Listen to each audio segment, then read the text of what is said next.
Okay. Right. How's everything going? Good, good. So far, so good. We got plenty of knowledge. It's been unbelievable, tough act to follow, both of them, coach. But I'm sure, you know.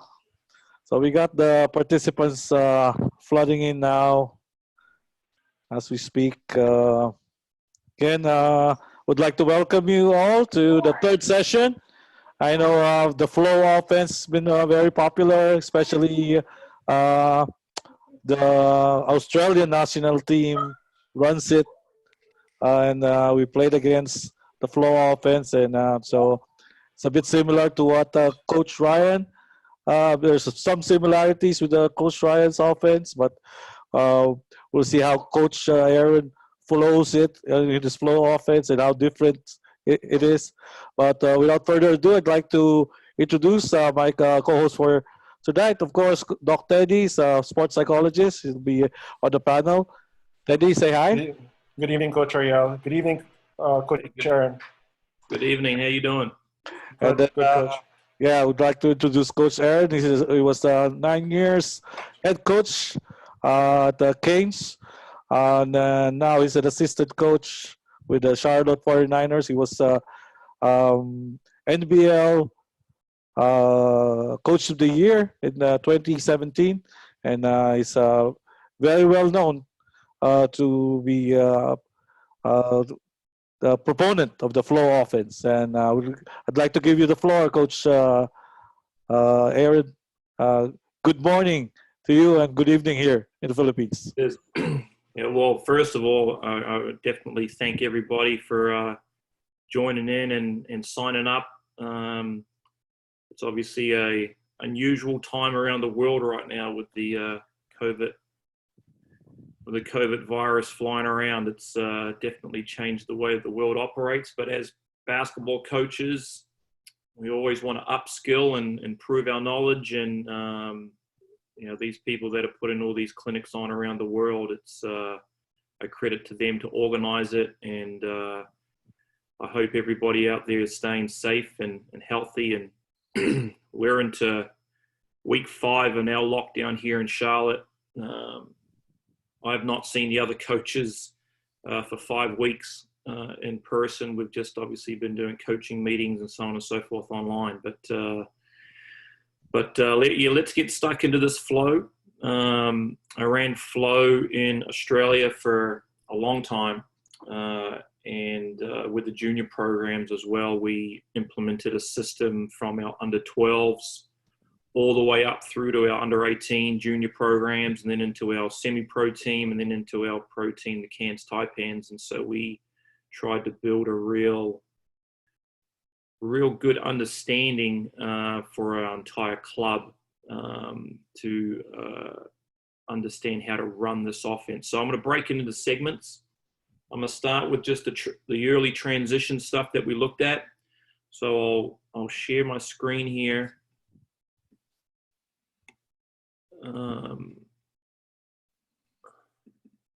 There you go.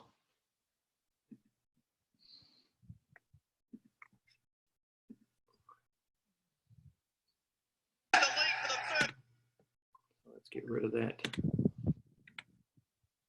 So can everybody see that? Yes, we can see. We can see the video. Let's see it, Coach. So everyone's good with that? Yep. Yes, yes. Okay, so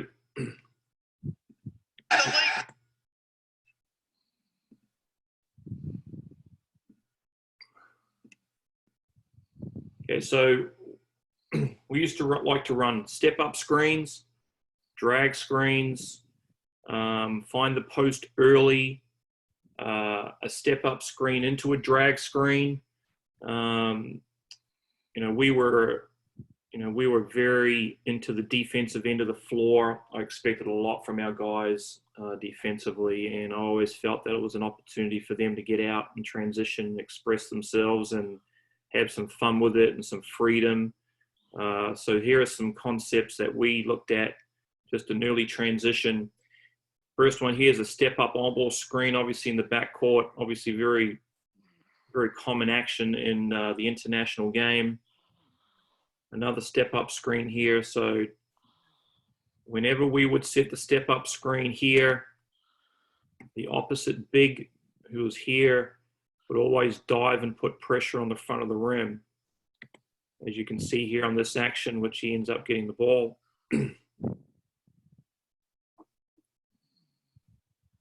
Another step-up screen around half court and get penetration. So the guard does a very good job here. You know, and that action there is very difficult to defend. I mean, it doesn't matter if it's junior basketball, senior basketball here in the U.S. We run a lot of this action here with the Charlotte 49ers program. And a lot of programs here in college basketball don't run a lot of step-up screens. We've found it very difficult for teams to defend because, you know, you get this penetration. I mean, simply the guy getting 2 feet in the paint. You know, look at all 5 defenders there in the paint. We've obviously got fantastic spacing on the perimeter. And we generate a really good shot just off a simple step-up screen and transition. Here's an example of a step-up screen. So the step-up screen happens here. Is the video working on your end? It's not playing here. It's not playing your end? Yeah. Yeah, it is operating my end. All right. Probably refresh, Coach, please. Close and open it again. Yep.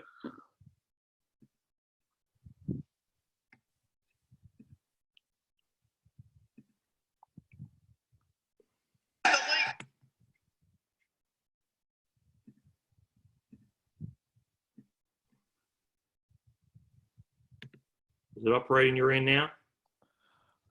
It's paused.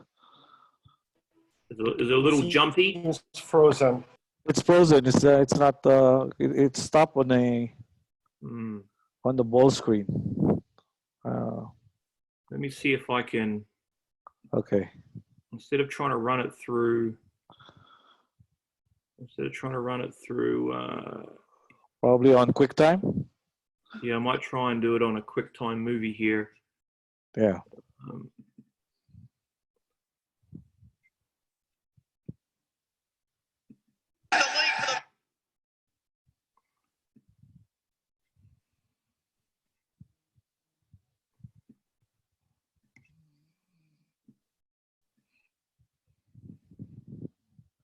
does that work your end? Not yet. Not yet. Click on the. I might share. Yeah. Share and then click on the QuickTime button. There you go. There you go. Much better, Coach. So is that, there. can you there? Yep. Yep. Your end? Working. Okay. Working. Perfect. Beautiful. Right. So we'll repeat a little bit. Here's some step-up screens in transition. Obviously, action that all around the world is very difficult to defend. Mm-hmm.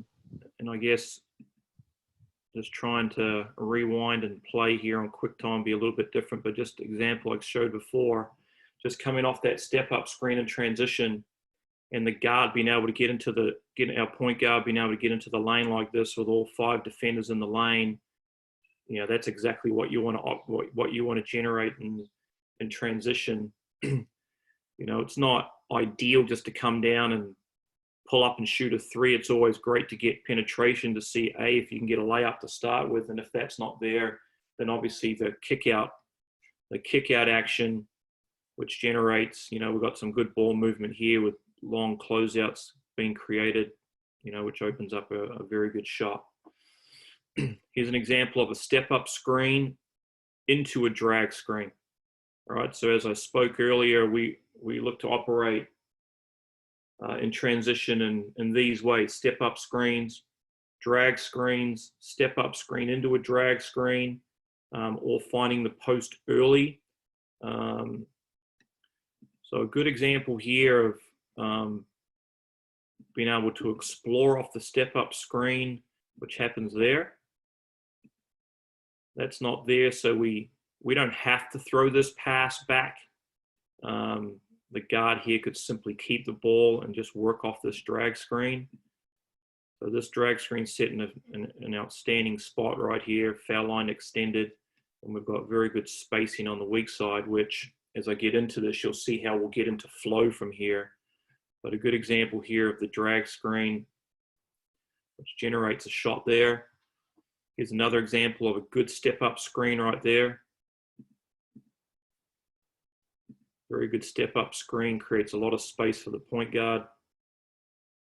And we work back into a drag screen. Now, I guess my terminology is I would explain this to my guys that this is a balanced floor layout with a guard and a guard on each corner. I call that balanced floor. If this guard was not here and he was on this side like the clip before, where we had a guard here and a guard here and then the trail big, that's my loaded floor.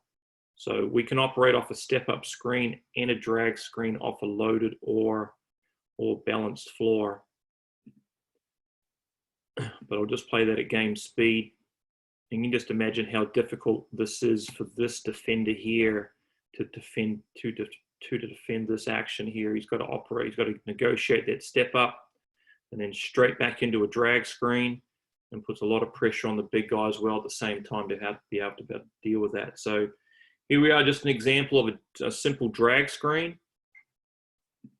Now, as I spoke earlier about the balanced floor and the loaded floor, this is an example of a loaded floor for me, where we've got the lead post, the trail post, and the two guards on the opposite side of the floor, and they're loaded up on that side of the floor. And this just off a simple drag screen.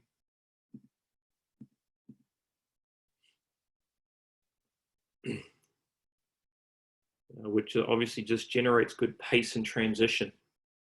Here we are with another example of a drag screen off a loaded floor. You know, he rejects the on-ball screen and puts good pressure on the floor with the shooters loaded up. So everything can transition to try and get penetration into the paint. And obviously guys have to run the floor and really space it. But, you know, if this defender here had really come across and taken it away, well, then these guys here are spotted up for that kick out like we had earlier in the transition. I mean, we know the games can be fast and exciting, and that's what we want for the fans. You know, we are in the entertainment business as much as, you know, as we say we're not. We just want to coach the game. But we do need to provide some entertainment. I think in transition, it allows you to do that with these step-up screens and good pace. So again, here's another example of a good drag screen.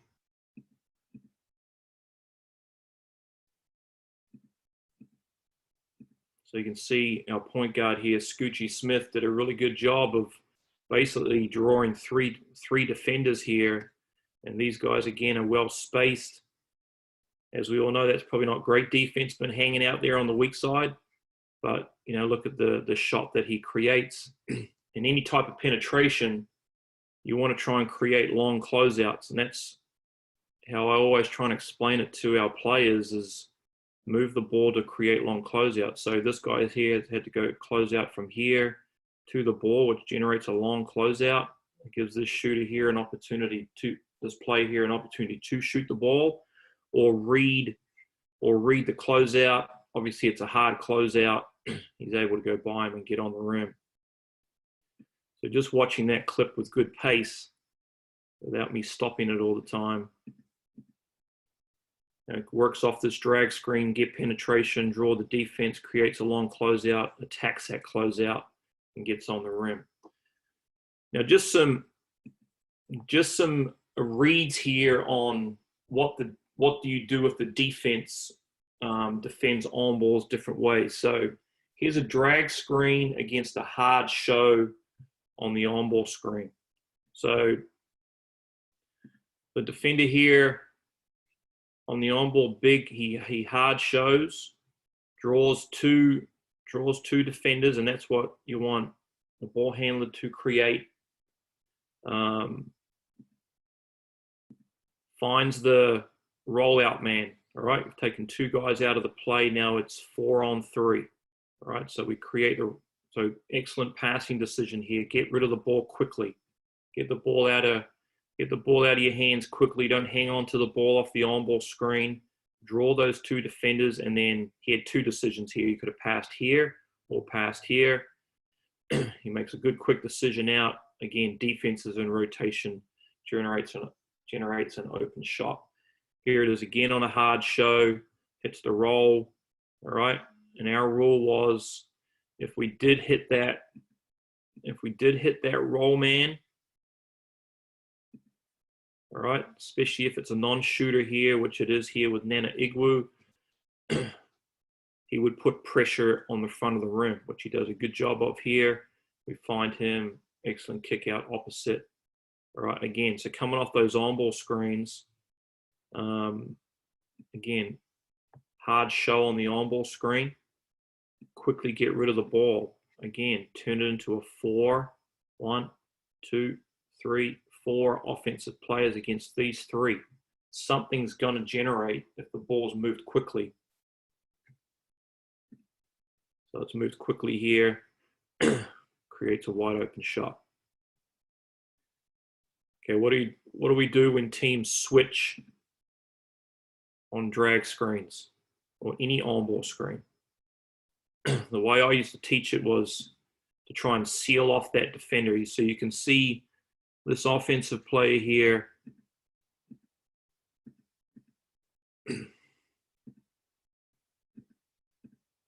comes into this on-ball screen here and does a really good job of sealing that defender off. And basically it was like a block out and seals him to the front of the rim. We don't quite see him right away, but we eventually do. And we're able to find him on the front of the rim. So again, a way just to punish, you know, a lot of coaches' philosophies these days is to switch a lot of on-ball screens and do a really good job against the switch of screening on the bottom hip, seal that defender off, and ride him to the front of the rim, which Alex Loughton does a very good job of here and rewards himself with a point-blank layup, so against the switch. All right, so here against the flow, and we come down and transition off the drag screen, you know, teams systematically here have decided, well, in this game here, we're going to trap the on-ball screen and we're going to deny the reversal. And a lot of coaches defensively will look to try and be disruptive with denying the reversal. So we had to educate our guys that when teams really hard showed the on-ball and denied the reversal, we would flash this opposite wing into the free throw line area to be a pressure release, which we do here, and we find him. Obviously, with the double team happening out here and the denial here, it now turns into a 3-on-2. Obviously, that's what we want to create when we're playing this game and coaching this game. We want to create advantages. So I coached this team for a number of years with the same guys, so they're able to pick up things very quickly, but a lot of teams in Australia became very disruptive and trying to slow us down on what we run. This was one way of doing it. It was trapping the on-ball screen and then denying the reversal. So you educate your players to flash through the foul line on the opposite side and be an outlet and then turn into a 3-on-2, which creates some good stuff for us here.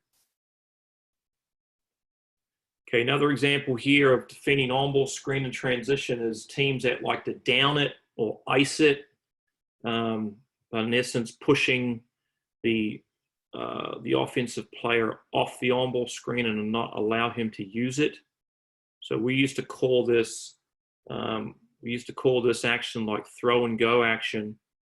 We didn't want teams to stop us running what we wanted to run. So you can see here as Scoochie Smith comes down on offense, they're not allowing him to come off this on-ball screen. So we would create some spacing and we would throw it to the big that was going to set the screen. And then we'd operate straight back into a dribble handoff. Again, it just allowed us to run our stuff. So I'll play that at game speed We come down on offense. They're looking to take that away and down us. We throw it back, throw and go. It allows us to get back into our action. So coaches out there, again, that face teams that look to ice or down on-ball screens, something to have to experiment with is this throw and go action, like separate from the ice, dribble down. I'll just walk through it again because this has been very successful action for us when we ran it.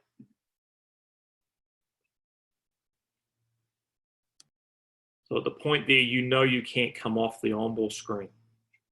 So separate, create good spacing here, and drag that big guy that's, you know, in that downing position, throw it back to the big, he recovers, and now you're back into a dribble handoff. You can't down a dribble handoff. So became very good action for us. It allowed us just to continue to run our stuff when teams tried to be disruptive with it. So just a couple of different little things out of transition stuff. We'd run a double drag. These were generally discussed in dead ball situations that we'd look to run a double drag. So this is our 5-man. This is our shooting 4-man. Again, just a little quick hitter off the double drag. And then you can see the 5-man flare our 4-man for a shot. Again, just another look in transition for a quick shot. And then like anything, as coaches, we want to teach our players to run the floor hard, put pressure on the rim. Here we are in transition. We're out in transition. We want to put pressure on the rim. We do got an early post feed, easy bucket. All right. Here we are again. You can see our 5-man running the floor. All right. We have a great passing decision here. We see that the defender is fronting the 5-man on the front of the rim. All right, so this pass here is not available. So make a quick decision. Great spacing again here on the weak side. Pass the ball to the high trail big, and then go high-low, easy bucket. All right, we don't want to play half-court offense all the time. We want to get out in transition, work off step-up screens, work off drag screens, work off a double drag, and be able to do it against all the different defenses that will come our way. Here we are in a drag screen. Now, we got very good with our post-cutting action. And we generally wanted to put pressure on the rim. So when we fed the post here, if we were spaced out like this,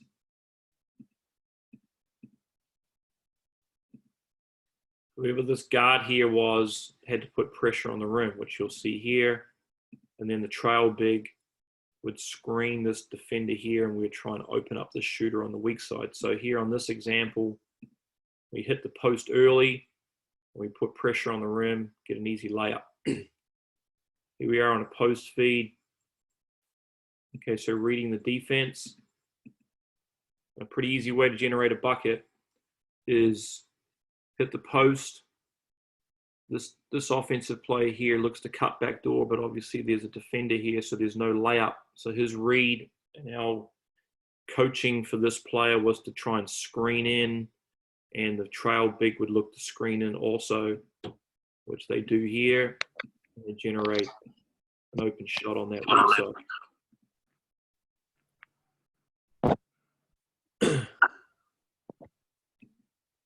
Okay, this action here, and as coaches, we all look to steal some stuff off other coaches. So this is a pretty common action that the New Zealand national team run. Is this throw and go action. Again, it's got good pace. It operates and generates, and it gets us back into some flow action. So just seeing that again at full speed.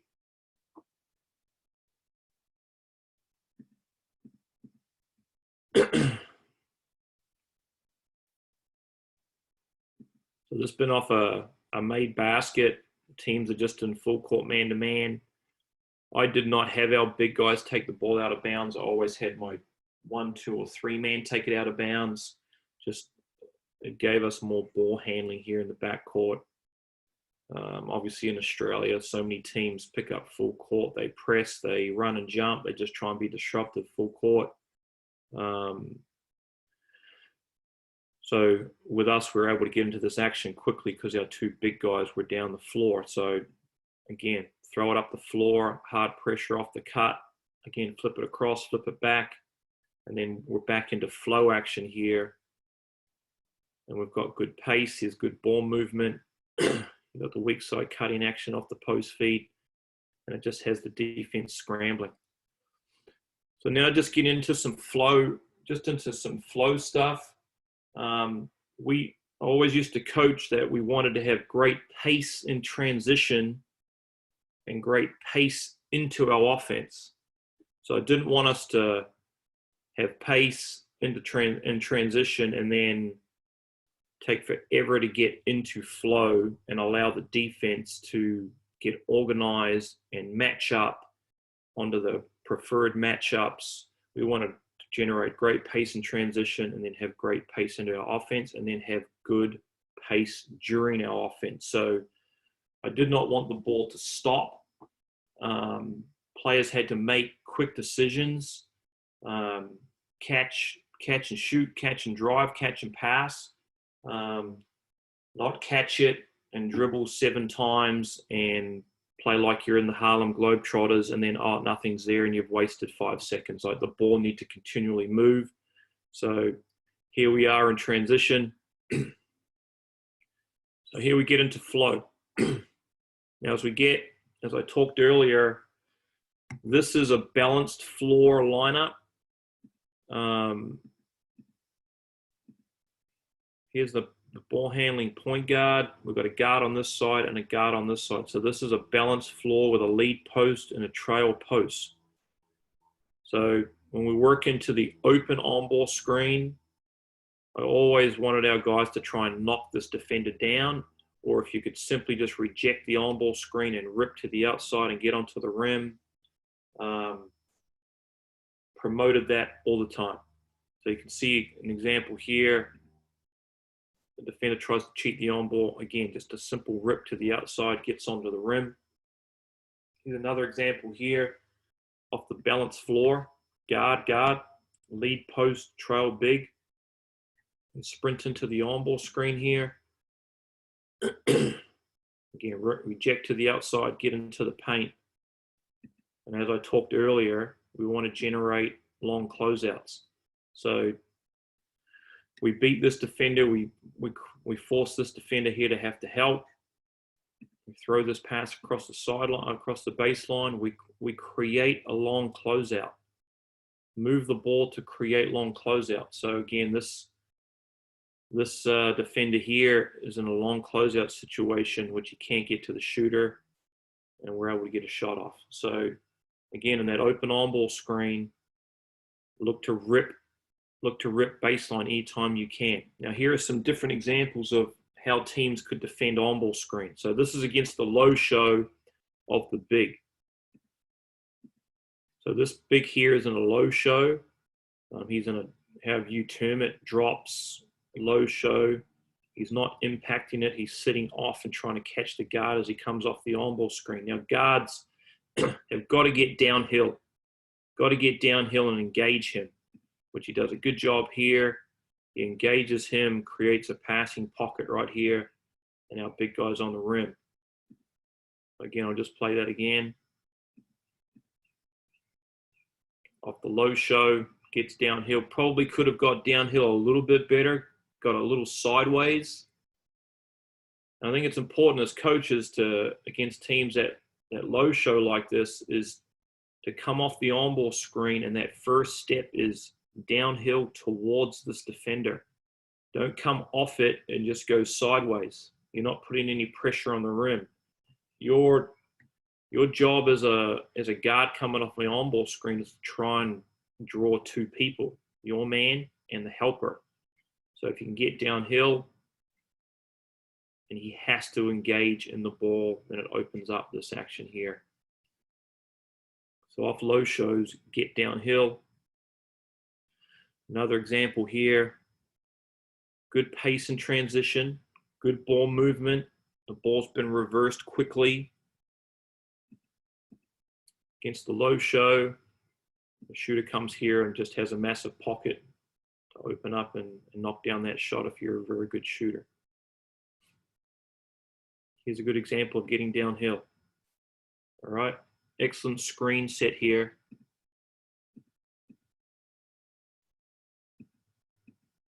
Defender goes over, get downhill. Make this defender here have to engage in the ball, which he does, and he contests it.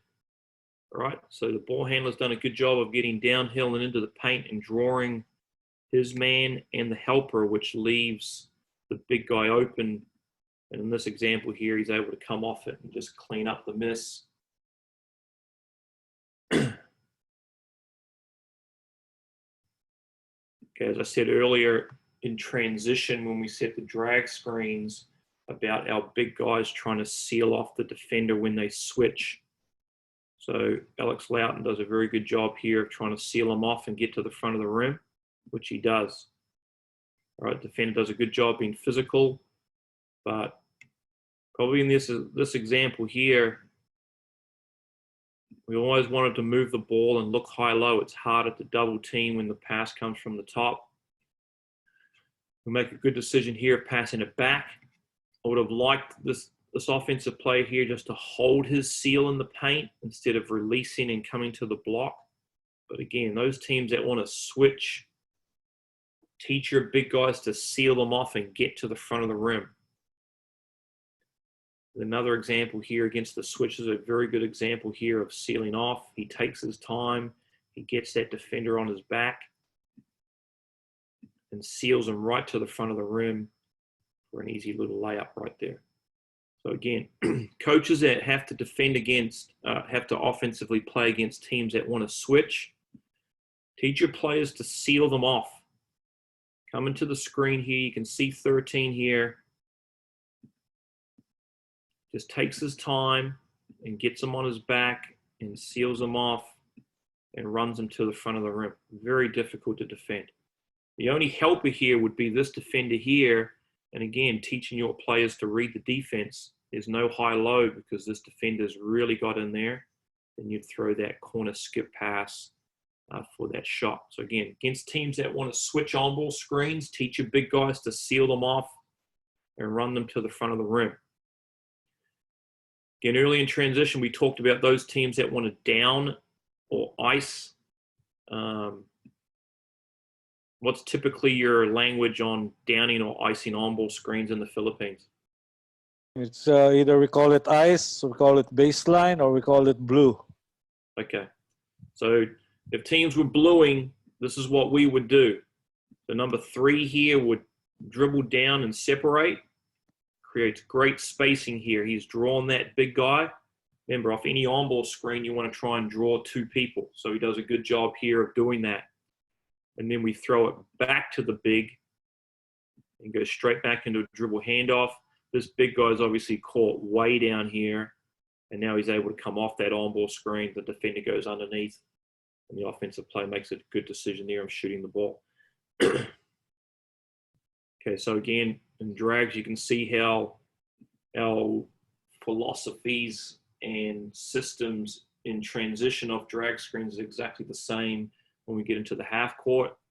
So here's an example of the defense in a hard show. So they basically trap the on-ball screen. We make a quick passing decision out. Our trail big, remember me talking earlier about the trail big high big puts pressure on the front of the rim, which he does here. And again, making passing decisions, all right? So as he catches the ball here, what's his other read?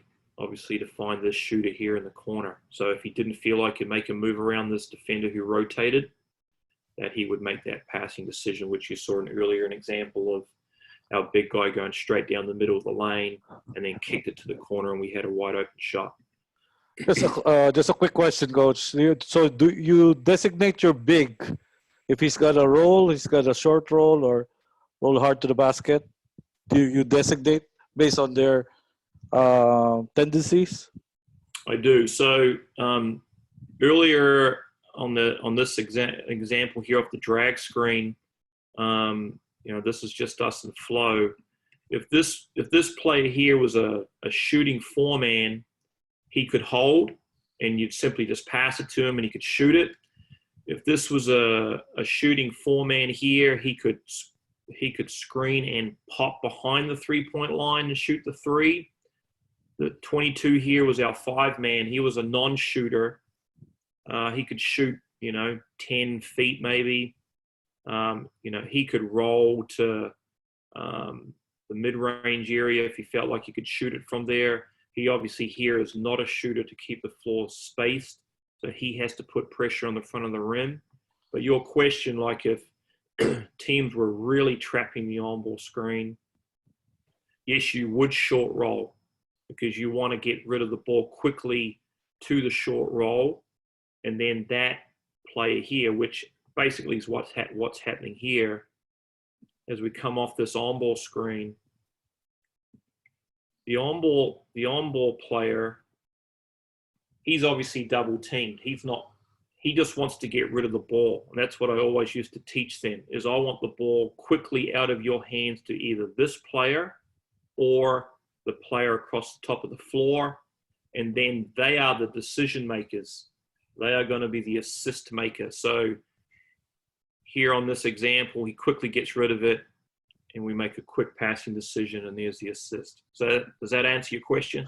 Yes, Coach. Thank you. Yep. So here's an example here of a team trapping off the on-ball screen. So again, remember the example earlier where they were trapping and looking to deny the reversal. Again, and this is not the same clip. This is a different clip. I believe it's from the same game. But again, getting your assistant coaches and your coaching staff to obviously scout to understand what type of defensive systems could be coming your way, and educating your players to make those quick decisions. There's obviously a double team here off the on-ball screen. They're denying the trail, so that opposite guard has to relieve pressure and flashes through the middle of the floor. And now it's a 3-on-2. So quickly making a passing decision and a teammate helping you out here in this example, it turns into a 3-on-2 situation, and we make a great passing decision. I mean, could this player have potentially made that pass? Yeah, but it would have been very difficult to. Short outlet, quick passing decision, easy basket. That's a great counter. It is. Okay, so now just the flow actions here.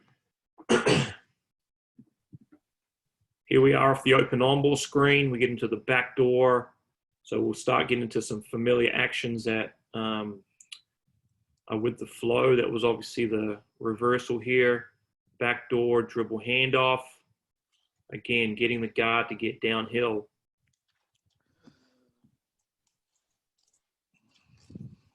Yeah, the guard gets downhill, pulls up in the pocket, knocks down the jump shot.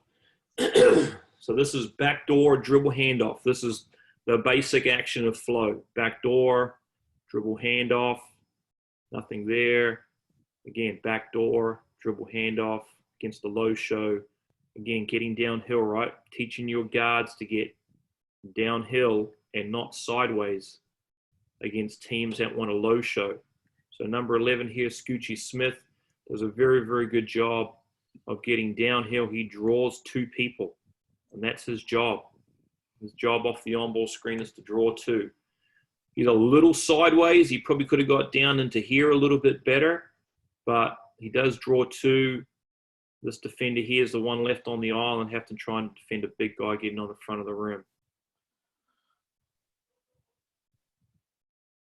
Okay, I don't know in the Philippines if this action happens a lot defensively where teams try and blow up the dribble handoff. In Australia, this happened a lot where we would get into the dribble handoff here, and this defender here would try and squeeze through this gap and not allow this handoff to happen. Yes, we got some teams defend that way just to prevent that handover. So what we would run would be called a bounce cut. And this was a read by the big guy. The big guy had to feel this defender. If he felt the defender was going to get in here and be disruptive on this handoff, then he had to lift the ball above his head, and we're turned into this bounce cut action. So you'll see it here. We've got the backdoor cut, and now they try and blow it up. So then we bounce back, and we create that opportunity there for ourselves. So I'll play that again. Anytime the defender tried to be disruptive in the handoff, we would run bounce cut action. Big guy lifts it above his head, guard bounces back, and then we've obviously got really good spacing on the weak side. So here it is again. So you call it bounce action. Yep, call it bounce cut action. Bounce cut action. Got you. Yep. The guard would bounce cut. Here it is again. We've obviously got the guard going backdoor on the wing. All right, they're a little disruptive there. This is against the New Zealand Breakers, so a number of the viewers here probably fairly familiar with a few of these New Zealand Breakers. Tom Abercrombie over here, Alex Pledger here, so Tom Abercrombie there defending that on-ball screen. And then we bounce cut back off. So Michael Carrera is coming off this on-ball, this handoff, but it's blowing up. So then he bounce cuts back, gets into the lane, and creates an open shot. So teams that try and blow up the handoff, we'd call that bounce cut action. Okay, another action here is the backdoor. So again, there's obviously thousands of different little wrinkles, but this was kind of the package that we ran. We hit the trail big. We've got the backdoor cut happen here, the first backdoor cut. This defender here is trying to top block on the high side. So, and again, if you have a shooter, he felt like he wasn't getting a shot in a while, and Cam Glidden here was a shooter for us, I would always kind of educate them that they could if they wanted to create a shot for themselves, they could backdoor cut out of the corner. So you can see here, he goes backdoor cut. Obviously, we're looking for this pass to see if we get an easy layup. If not, we pass big to big, back to the top, which we do here. And then two things can happen. This big guy here down screens for this guard to come off a turnout, or we get into backdoor dribble handoff from this side. So I'll just rewind and play that again. So you see the backdoor cut on the wing, the corner guy cuts backdoor, we pass big to big, and then we down screen, and the shooter comes off the down screen and looks for the jumper. So that's backdoor action. Again, here's another, we go into the open on-ball screen, the wing goes backdoor, we go handoff, we go backdoor, and then we go backdoor and we generate the layup. So look, anytime I felt that we ran flow and we could get 3 ball reversals, I always felt that were very difficult to defend. And again, playing with pace doesn't mean you just come down in the first 10 seconds, try and get a shot up. It's not about that. It was just trying to generate pace for as long as the shot clock would allow us, if it would generate an easy shot for us in the first 10 seconds or with 2 seconds to go. We get into offense here at the 20-second mark.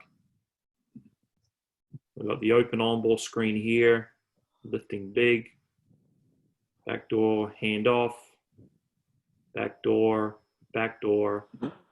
And that took us 10 seconds and we had 3 ball reversals, all right? We could still continue to run that action.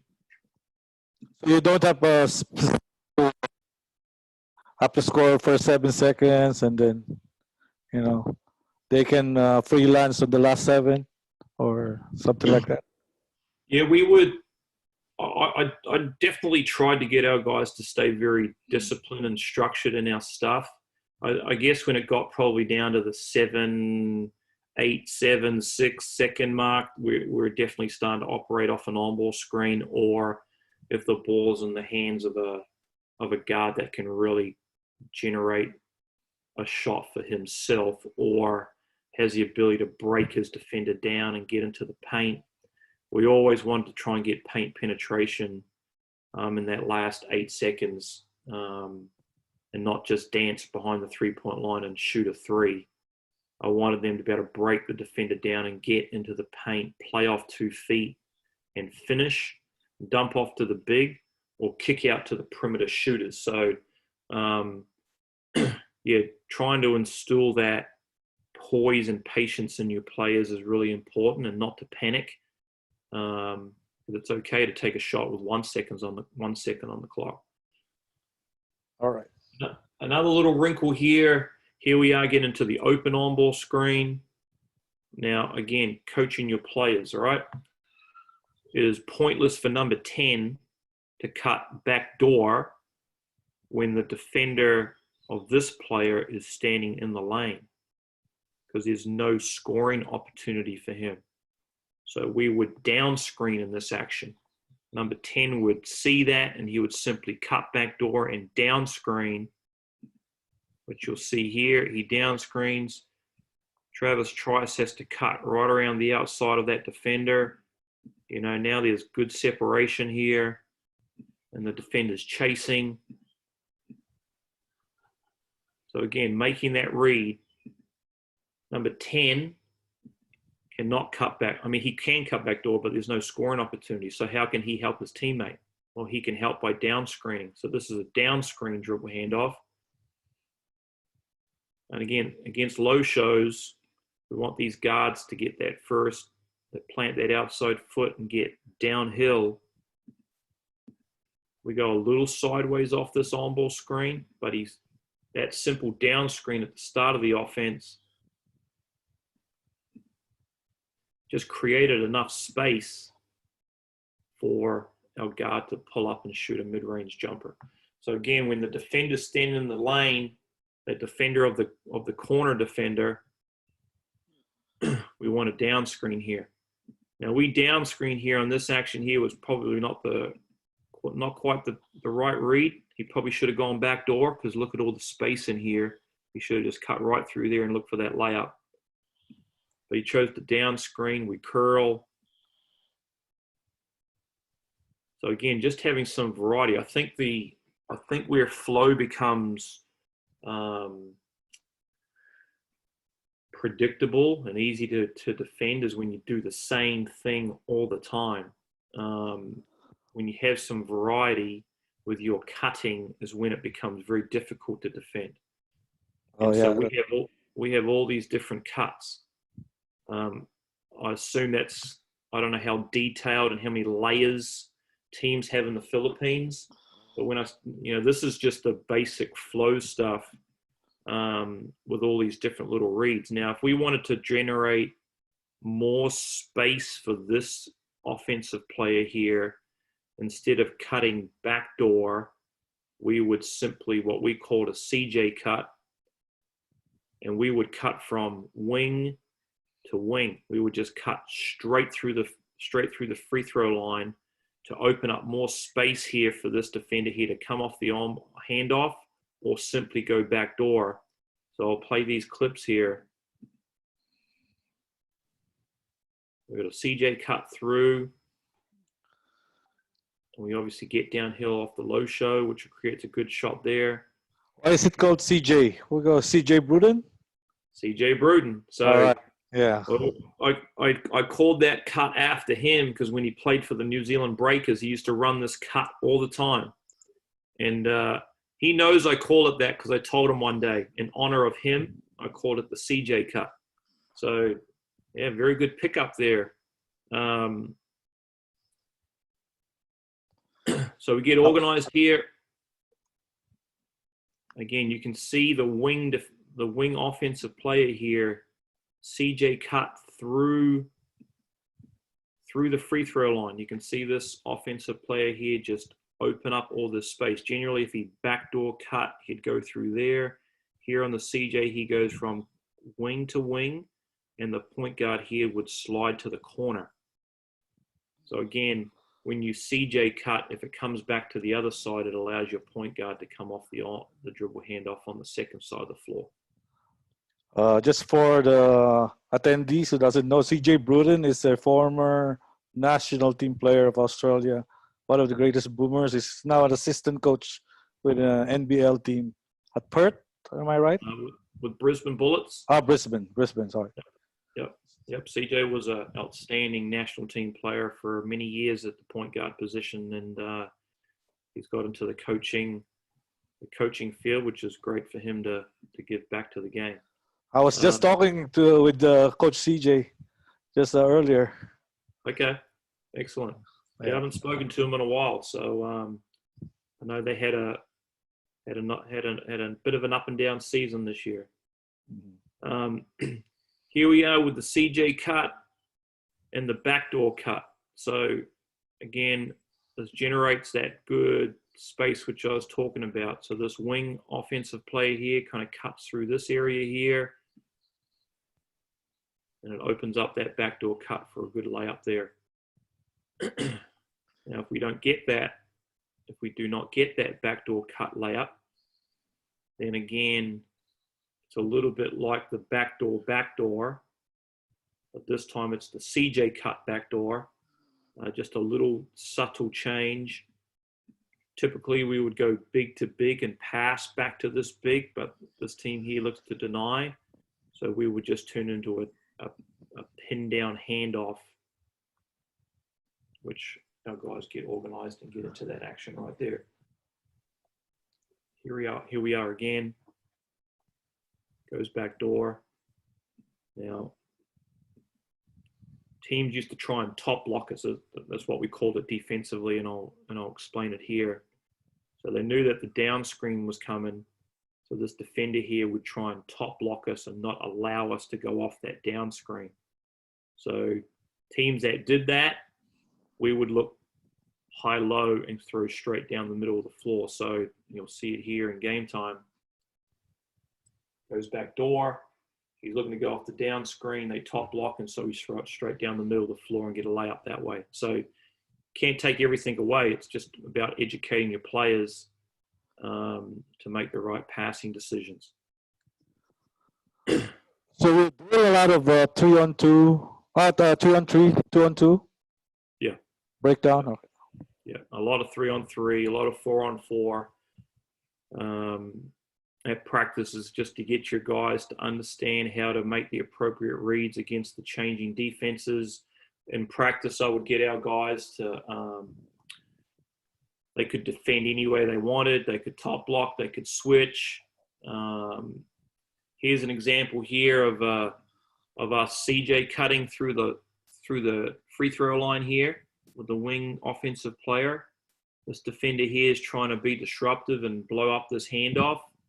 And if you have a good ball handling big guy, which we had in this example here, he makes a great read as he's going to that dribble handoff. He sees there's space, he just turns the corner.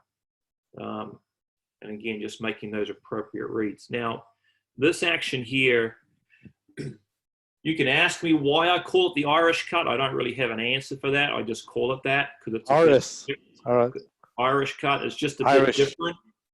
Now, I typically ran this Irish cut against teams that switched the backdoor dribble handoff. So this action here, they're not switching this action here, but you can see that this guy here that's going to go backdoor. So this is where all the layers start coming together. Remember, he could backdoor cut, he could CJ cut, he could down screen, right? This one here, he's going to Irish cut. So he's going to go halfway back door, and then he's going to hook back up through the middle and catch it in the middle of the floor. So you'll see him here hook back up, and then this opposite big guy that was down here will sprint up into a high on-ball screen. And this was very good action for us. It was difficult for teams to defend.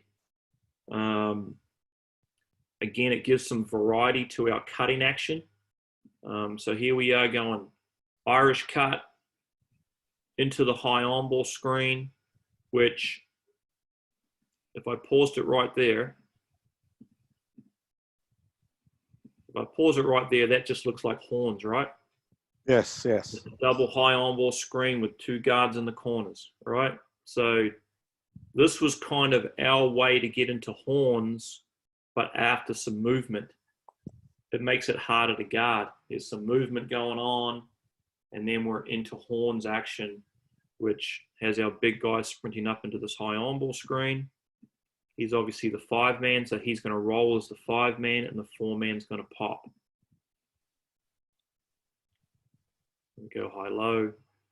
So again, if I play that clip from the very start, this is our way of getting into horns action off some movement. We've had a ball reversal. We've had some movement of the defense. We get into horns.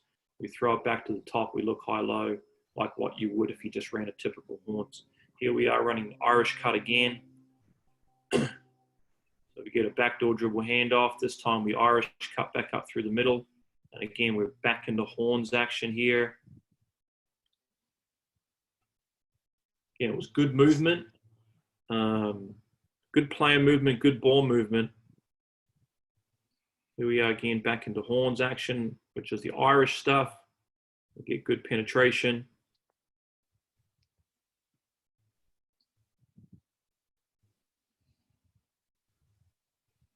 All right, so we ran the Irish action a few times, and then teams start to understand what we're trying to do. So they would try and deny the Irish cut. So you can see Scoochie Smith's gone backdoor here and hook back up through the middle. Nathan Sobey here, who plays, he's played for Australia as well, looks to deny. So typically this big guy here that's sprinting up into this on-ball screen, he sees that he's denied. So then he flashes, and this is the Irish cut backdoor action. So you'll see 11 go backdoor, hook up through the middle. He's denied, boom, flash, backdoor. We'll get a layup out of that. So again, you can't deny everything. We had a counter for everything. Takes a lot of coaching, a lot of 5-on-0, a lot of repetition. Here we are into the open on-ball screen. The wing defender, Irish cuts, he's denied, flash. And comes off that handoff there. Okay, this would probably be our, second, third most favorite action here was this kick action. In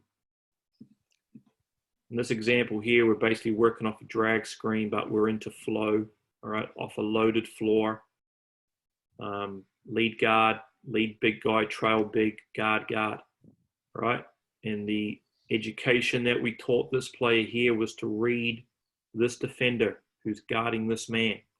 Obviously, he can't go back door, and his man's sitting way off him. So we would work into this kick action. So the ball would go kick to the top, kick to the wing, kick to the corner. So you'll see it here. We go kick, and then we would flare this wing offensive player to the top, and then he would work off this on-ball screen here from this big guy who's flashing high. So again, good pace, good player movement, good ball movement, kick, flare. Obviously, he may have a shot there. If not, he works off the on-ball screen, he rolls, and you've got defenders chasing in long closeout situations. Again, a good kick, we flare.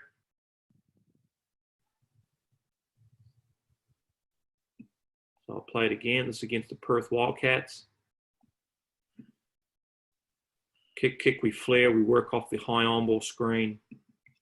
And Jerry Evans was a very good shooter, so he could pop out of the big dives.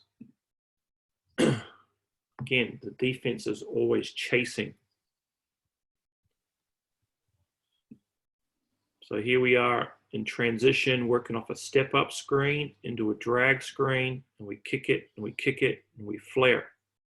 All right? Now, we don't kick it to the top this time.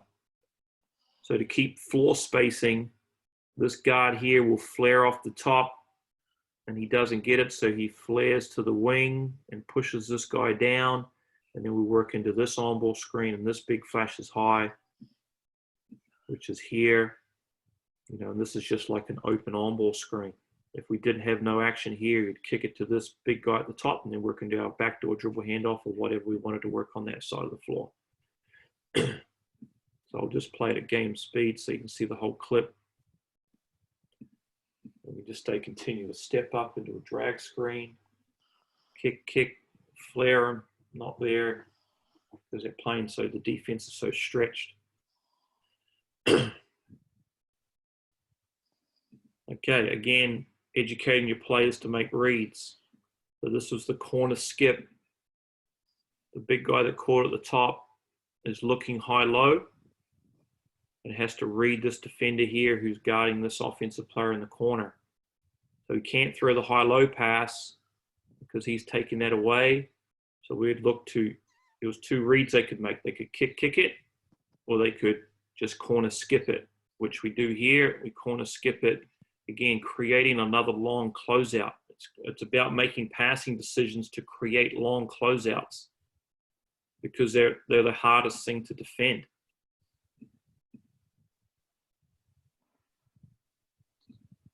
And Damien Martin, who's played for Australia, is arguably one of the better defenders in the history of the NBL. That's a long closeout for anybody against someone who's a very good shooter. So he has to get to that closeout and try and take away the shot. And with his speed and momentum, if Cam Glidden chose not to shoot that, then I would say he would shot fake him and drive around him because it's very difficult to defend. But again, it simply was made by just the correct passing decision. Quick skip, long closeout creates an easy shot. Okay. Again, flare. This is another little wrinkle out of flow, and we would call this the flare and dive.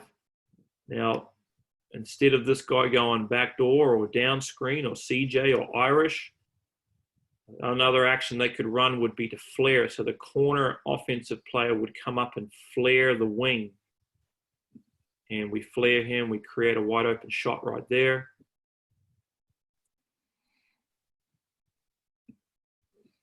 So for the NBA fans in the Philippines, this player here is Torrey Craig. I coached Torrey Craig for 2 years in Cairns. He plays for the Denver Nuggets right now. And we would run this action for Torrey a lot. He's a 6'7" three-man defended by a 6'6" Thomas Abercrombie. Here's Cam Glidden, and here's Corey Webster, who plays for the New Zealand Tall Blacks, who's, 6'2". So we'd run this flare and dive against, and we would educate educate Torrey in this situation here to flare screen Corey Webster and force the switch. All right. If he doesn't switch, then that slip to the front of the rim, you can see that he is open right there. And we would build it up from here. We would either flare the shooter and get a shot like we saw in the first clip. We would slip through the confusion here for the defense and find Torrey on the front of the rim for a layup. Or we would throw the ball back to the wing and then post Torrey up. So generally teams would switch this action, and it was a way for us to post up our three-man. So game speed here, flare screen, dives to the front of the rim, throw it back. Torrey should have held his spot here and just come back to the post and post it up. But again, just a wrinkle to be able to run, to be able to try and find the three-man on the block. Now, the way I used to teach flow and all these different options was obviously each player needed to understand the appropriate cuts that could potentially put them in scoring positions, but would also open up their teammates. So obviously Torrey's ability to set a flare screen here opens up a very good shooter. If they defended a certain way, then he would be open on that slip, or he could come peel back and post up. So again, difficult action to defend, which we would call the flare and dive. Here it is again. Again, we flare. You can see that defender having to get over that screen. We set the flare. We create another closeout. It's all about defending closeouts. And Corey Webster gets lifted, and we get a wide open shot. Okay. Now, I'm not sure if you do this in the Philippines. the way I used to coach this, so this is Nathan Jawai down here, a big 5-man, not typically very comfortable on the perimeter. Obviously is a lot more effective in this area. So we would call this 5-side action. The big guy had the decision here, especially the 5s, to stay down or to lift early.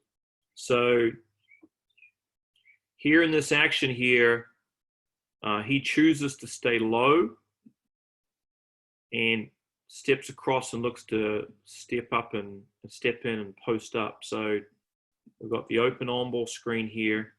Generally, he would have lifted, and this guard would move over to the wing and get into our back door and all those different options that I've just gone through.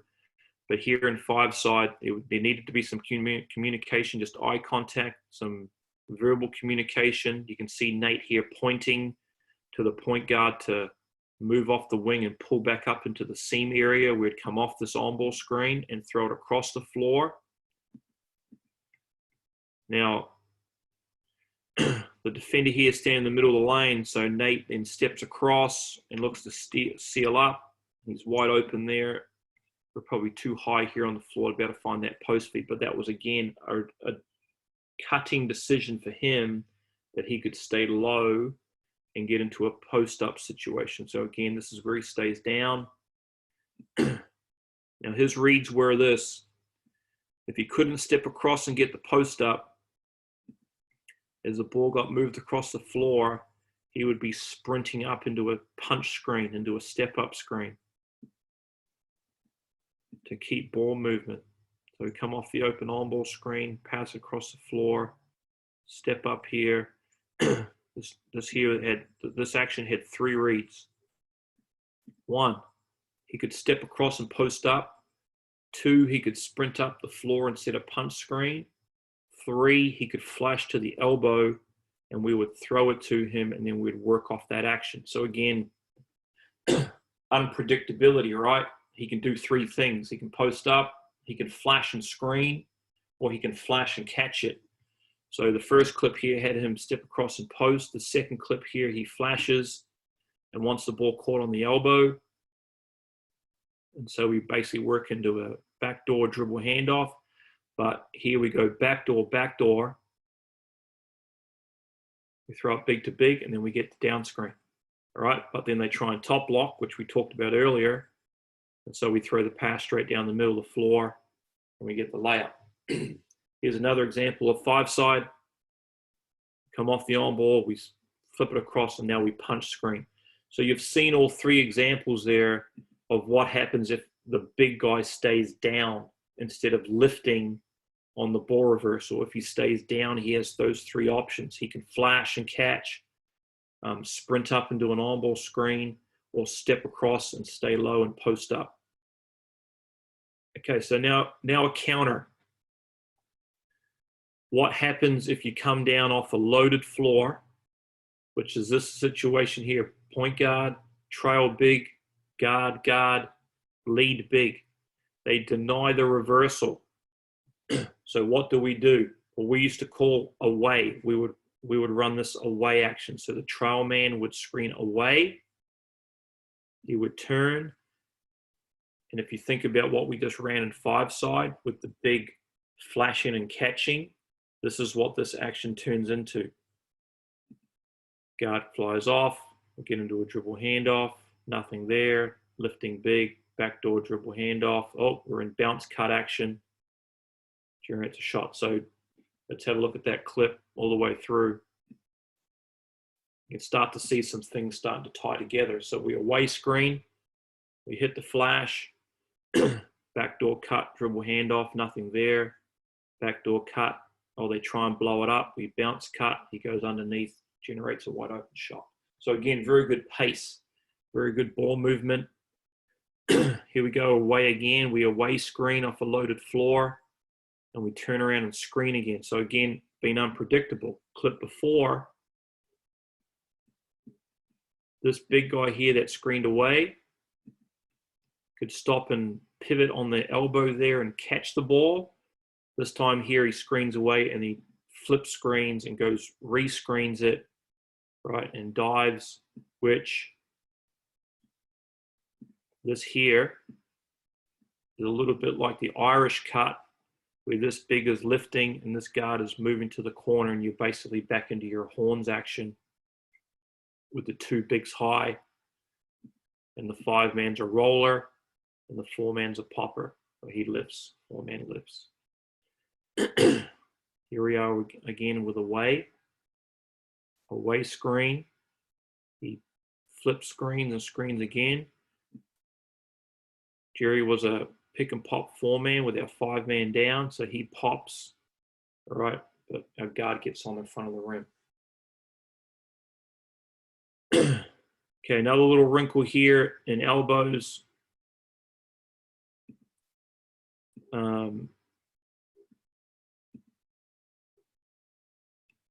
And this is how we used to try and get our bigs off the UCLA screen, as our guard would walk his defender into the elbow.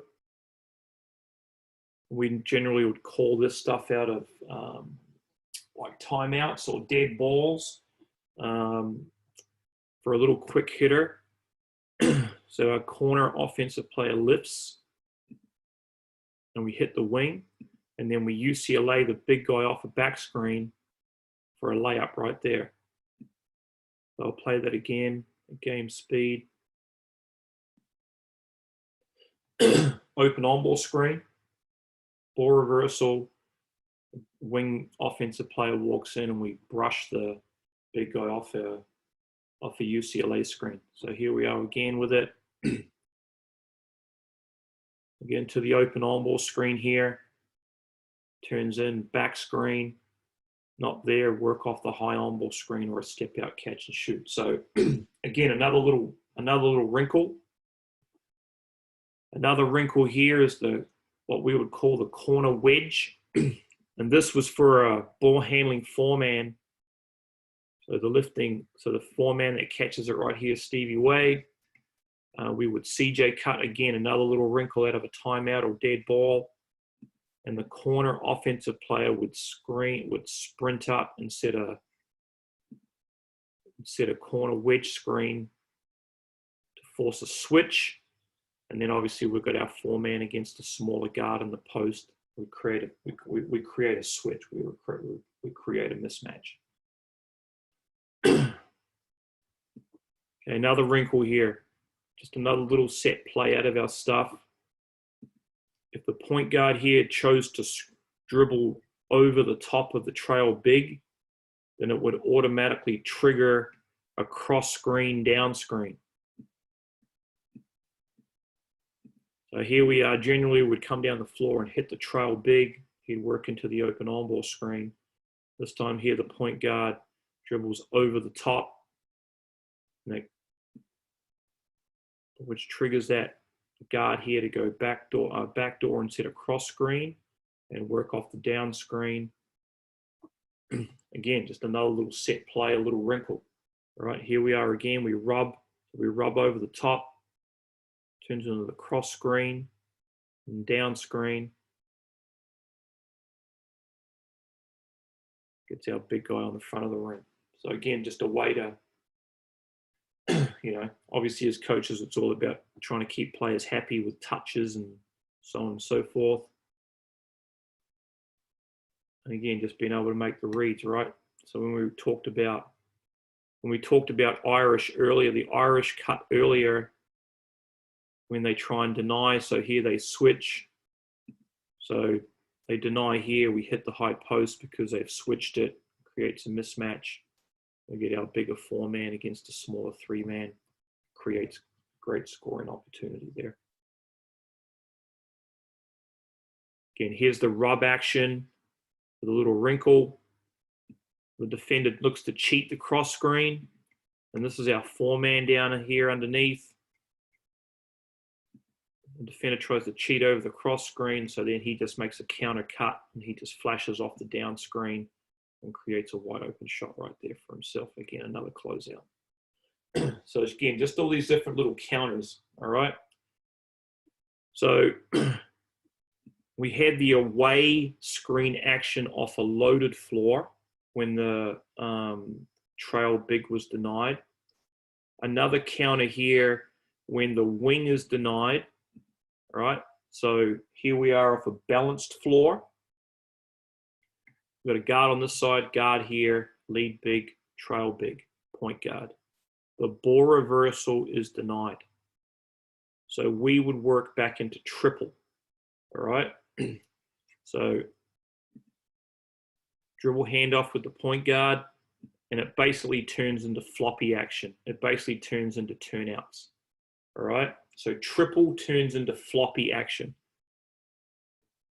Can't reverse the ball, we go dribble handoff.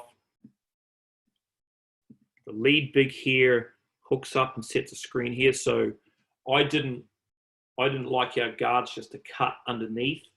I like to try and get an Iverson cut over one side and a turnout on the other side. So naturally this guy is denied, so he should be going back door. And so we've got the dribble handoff here with this big, and he's going to come down here and set this down screen. And this big guy here is sprinted up to this elbow, so we're going to Iverson cut over the top here. And we're going to come off a pin down screen on this side. So you've got the guard going over the top, and you've got the guard coming underneath. So it's harder for the defenders to switch it if you just both went underneath. All right, so we've got Cam Glidden here going over the top of the Iverson screen, generates a shot. So we run triple when we just want to counter, or we just can't reverse the ball off a balanced floor. All right, so we've got the turnout happening on that side. So the first example here was Cam Glidden come off the Iverson cut, which this is the Iverson cut here. Here we've got Mitch McCarron coming off a down screen. A pin down screen comes off the turnout and knocks down the jumper that way. So it's a counter for teams that loves to deny or So to take away that pass. Yep, so when they try and deny the reversal to the wing off a balanced floor, we used to call that triple. That was the counter to that. All right, gotcha. And now, so just some little reads here out of triple. So I'll just let them run. We used to call this triple punch. So my verbal was triple punch. All right. So, and that's my verbal and my visual. And the punch action was to get the ball into the post. So we dribble handoff. We've got the Iverson, the turnout. We hit the wing and we throw it into the post. And now we've got our post cutting action happening on the other side of the floor. And this is, again, the New Zealand Breakers in their championship days used to just run floppy action just to throw the ball into the post to get all this post cutting action, and they would try and score off the post feed. So you can see here, we hit the post. The high guard rub screens off the big who plants his feet on the elbow. And then he looks to screen for the shooter coming out of the corner, which we get there and we create a wide open shot. So that was triple punch. Obviously the big guy can go to work in the post. Here we are in triple again. Again, another triple punch, rub screen. We get a little sneaky layup off that post cutting action. So, you know, you can be very creative off the post cutting action. I mean, I've, tried different ways of cutting off post feeds. You can obviously send the post feeder through. You can feed the post and screen on the elbow and bring this guard here off that screen. I have generally found that this is the hardest action to defend. When we do find the postman,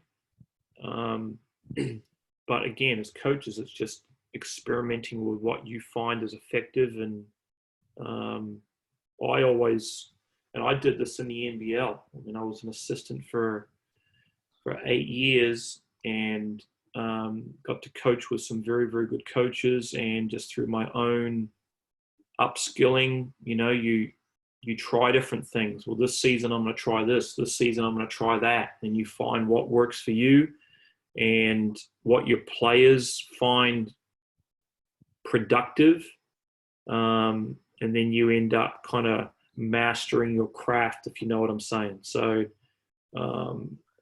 that's what we used to do off the post feed. So here's another little wrinkle. We used to call this triple loop. This was the dribble handoff happening here. You got the Iverson cut and the turnout, and now the bigs would circle out and the big guy would loop in. All right, again, moving so I'll just play the clip back from the start. Here we are coming down the floor. Dribble handoff. We've got the turnout and the Iverson cut. We circle away and we loop in and pause it. If we have nothing there, we hit the trail big and we're back into backdoor dribble handoff, or Irish or CJ or flare and dive or whatever. But again, we could go triple back into flow. So all our actions, our away action on that counter off a loaded floor or triple off a balanced floor here would always allow us to get back into flow. But again, we run triple here. Cam Glidden comes off. We come into the on-ball screen. They're behind. They switch it. So now we have a guard against a 5-man. He creates space and creates a shot. Here we are in triple loop again. We get into the Iverson cut and the turnout. And then we circle away. Now, this is another little read, right? And this was educating your players. Alex Loughton here is a very good three-point shooter as a 4-man. So instead of him having to circle away and sit down here, he could pop to the corner and space the floor as he does there. And now look how spaced the floor is with the 5-man sprinting into the on-ball screen. Now, so it becomes a 5-out offense, basically. Yeah, it does. Now, if the 5-man and 4-man were flipped in this situation, obviously the 5-man is not popping to the corner because he's not a threat. But because it was the 4-man on that side of the floor, he could pop, and then it turns into 5-out. Exactly right. Do you ever limit your dribbles, like you specific rule on a guard that you're only allowed 3 dribbles, or because I've been seeing less and less dribble. Just one of the questions from the chat on the YouTube. It's a good observation. As I said earlier, I did not like coaching ball stoppers. And what I define a ball stopper is that the ball's moving and it's getting passed and it comes to a player and the ball just stops. And he doesn't really know what he's doing. And then he dribbles 5 or 6 times and tries to create something for himself. Ultimately, that's what ball stoppers do. And everyone else is standing around and watching him play. My terminology with these guys here is we used to play off a 2 count. 1 and 2, and you're doing something. So in that 1 and 2, you better be shooting, passing, or dribbling, right? So, and being productive with it. But yeah, typically with all these clips here, this is how we played. The ball moved quickly. I wanted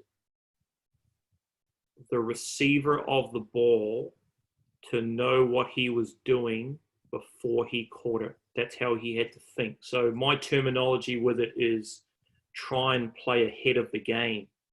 So are you reading the floor before you catch the ball, or are you reading the floor after you catch it? Now, the good ones, they read it before they catch it. They already know where everybody is offensively, or they already know where everyone is defensively. They know if they catch it and they drive into this area, that defender there is either going to overhelp and create a shot for my teammate, or he's not going to help at all, and I'm going to be able to really get into the lane and make some plays. So, no, I didn't limit their dribbles, but I limited their time. So 1 and 2, and you better be doing something. And you know, the imports or new Australian players that I signed had to understand that philosophy and concept pretty early, or it was sitting that was sitting down over here next to me on the bench trying to figure out how to get on the floor. So, yeah, good observation by that viewer. And so if um, if they it's a count, right? So 1, 2. So what do you do if the player holds the ball? If you say it again, If the player holds on the ball longer. So what? There you go. There you go. Clear. pretty clear. Like, you know, like it was, and we all agreed this is the way we wanted to play. We wanted to move the ball. We wanted to play a team game. We wanted great spacing.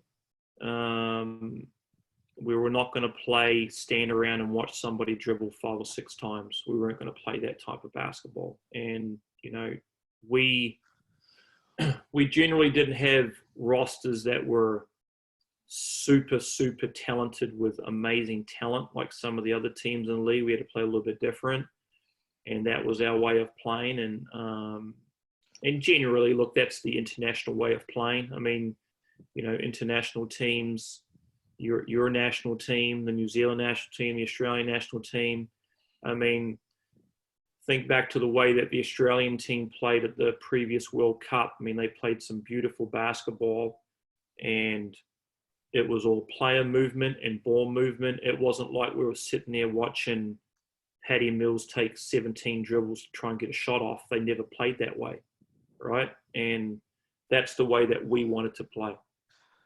Coach, just a follow up. If you have not so smart players, or you know, players that are a bit slower, do you simplify things, or you must let him understand, or how do you coach that? Yeah, it's a good question because you're exactly right. I mean, some players read the game very quickly. Yeah. Some players don't. So Torrey Craig, for example, he played for me for 2 years. I recruited him out of the University of South Carolina Upstate, which is a little Division I school in South Carolina here. He played in a system where he was allowed to hold onto the ball for a long time and take lots of dribbles to try and make plays. You know, big jump going from USC Upstate to the Cairns Taipans in the Australian National League as a rookie. And he had some learning to do. I mean, he struggled early on to play without the ball. And, you know, we just had to keep coaching him and coaching him. I mean, he was always a phenomenal defender and an outstanding athlete and very tough, and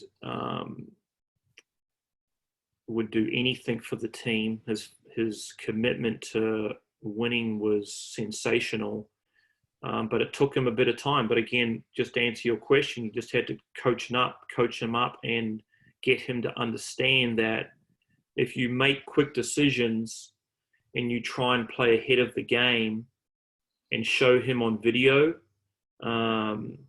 stop it at practice and explain to him. I always remember used to saying to him, Torrey, why did you do that and what did you see? Early on, he couldn't answer that question. He didn't know why he did it, and he didn't understand what he saw and why he did it.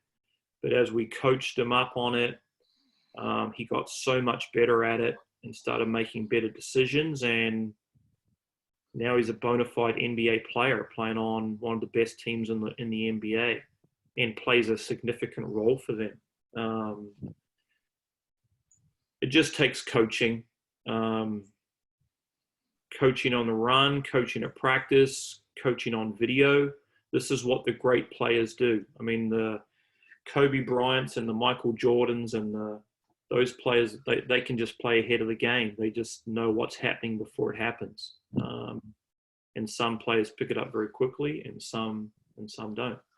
Yeah, well, we were amazed of how Australia runs it. That's why we fell in love with the offense. Practically, maybe 80% of the teams here professionally and in the other pro league, which is the MPBL, also runs flow offense. Um, how young does the Australians? At what level do they start running it, or is it like a from? I know you have the Australian Institute of Sports, and you have a college league. So how Yeah, how how, how often or how young can, like, for the attendees that are high school elementary coaches, how young can they start developing this good reads and habits? well, when I coached the Cairns Taipans, we had Cairns basketball, which is basically associated with the Cairns Taipans, and that's the junior club in Cairns, Australia.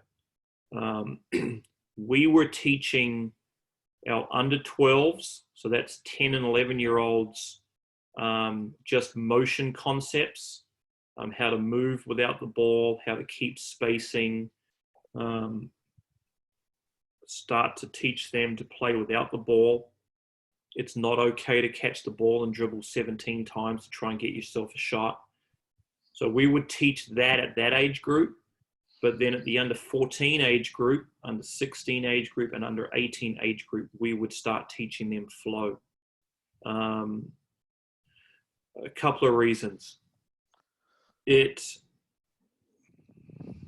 from a Cairns Taipan's perspective, if an under 12 boy, by the time he got to under 18s, under 20s, had been running flow for that long, he obviously had a competitive advantage against a lot of other players in Australia because he understood how to run our action. But two, I think it teaches ball movement and player movement, and obviously with all these different little reads and wrinkles that I'm showing you here, it teaches them to make decisions. But what the package of flow at the under 14 level was obviously a lot simpler than what it was at the under 18 level. So all these different little wrinkles and reads and stuff that I'm showing you here, I could cut out 60% of it for 70% of it for the under 14 team to run, because you don't need to run all these different little reads. Now, obviously at the pro game, you do, because you need to put your players in positions to be successful. And so educating Cam Glidden or Scoochie Smith here, number 11, to make an Irish cut, he knows that if he runs an Irish cut, he's probably getting the ball back in his hands, and that's a strength of his, and he can be very productive. And as we would go up from under 14s to under 16s to under 18s, we would make flow a little bit more complex to increase their basketball IQ. So to answer your question, you can run, to me, you can start running flow to 11, 12, 13-year-olds easy. And we did it. Our representative teams that would go away to Australian national championships would run flow. So, and what we found in the clubs, in our club personally for the coaches, it was easier for them to coach the game. So a coach that started at the under 12 level could then move up to under 14s as his experience or her experience got better. They had to teach flow a little bit more complex. Then when they jumped up to under 16s, it became a little bit more complex again, so that their basketball knowledge of the game and of the offense improved. And so we would, not only as our players would elevate up the age group, so would our coaches, and that's how we would develop our coaches. Instead of this coach running this offense and that coach running that offense and this coach running that offense. So a kid that was at the under 12 level that went up to under 14s and then under 16s, by the time he gets to under 18s, he might have had to have learned how to play 7 different offenses, which that's not productive to me. I think the skill development's hugely important. and understanding the system's really important. If they play for state teams or a national team, well, yeah, they're probably going to get into running different things. But, with this stuff that I'm showing here today, there's obviously lots of different cuts, lots of different decision-making, different on-ball screens. You've obviously got the transition component. They are learning a lot of stuff here that can move into any offense. Now, yeah, any coach could say that. If we at Cairns Basketball wanted to teach our kids how to run the triangle, well, they're learning a lot of things out of that as well. We just felt it was very productive to try and keep everything very uniform all the way through. And we saw some big success with our teams. We saw some big success with individual players starting to represent state teams and our national teams. Jordan has a question all the way from Kuala Lumpur. Jordan? Hi, Coach. How you doing? I'm good. How you doing? Very good. So my question is, do all the teams, the junior teams or the junior program in Australia running this system? In Cairns, we did, yes. What about other states? Other states don't, but like I said earlier, they could have, and they do. I know other clubs do this, is that they pick, if a club just wants to run motion offense, that's what they teach all their junior programs. Some clubs do not do that. Some clubs do what I mentioned earlier, where a coach at the under 12 level may be teaching motion, and a coach at the under 14 level may be teaching the triangle, and a coach at the under 14 level may be teaching a shuffle offense.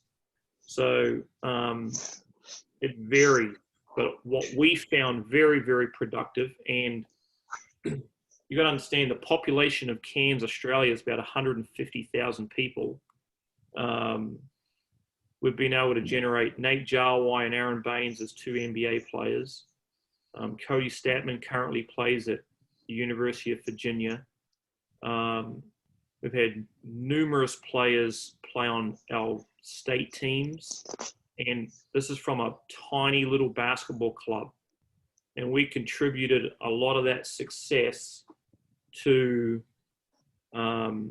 consistent, uniform coaching of a system, and also the skill development that we put in place. So our director of coaching directed our coaches that we want these skill development areas addressed, and we will evaluate your coaching on the development of your players at the end of the year as they move up to the next age group. Now, if you want to move up as a coach, then you need to be able to tick off these boxes that we've instructed you that you need to address, both skill development and systematically in the system that we run.